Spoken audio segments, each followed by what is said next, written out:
Как да отворим кокос, като сме го взели цял от магазина. Кокоса има 3 дупки, като само едната се отваря лесно. Аз не знам коя е тя.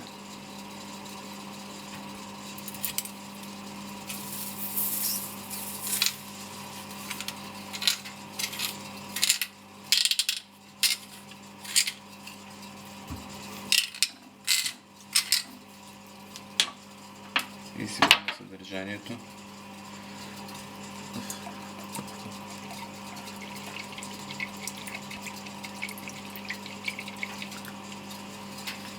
Добре, да направим по-голяма дупка.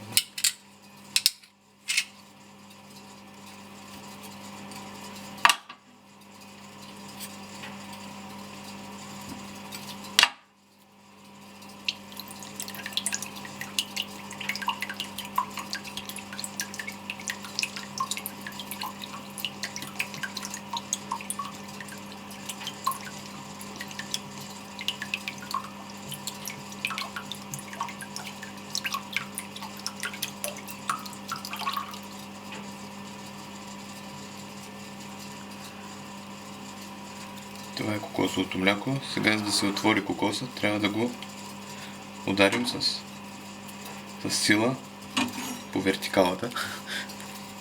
С коя страна на ножа? То не може и да не е с нож.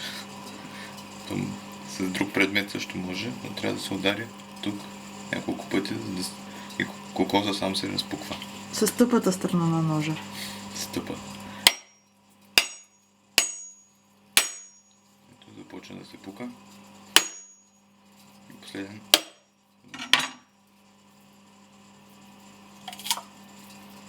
Готово. Всичко е много лесно. И след това как се яде? С зъби. С уста.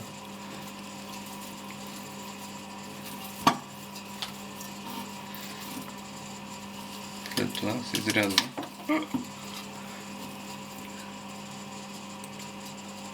И това е.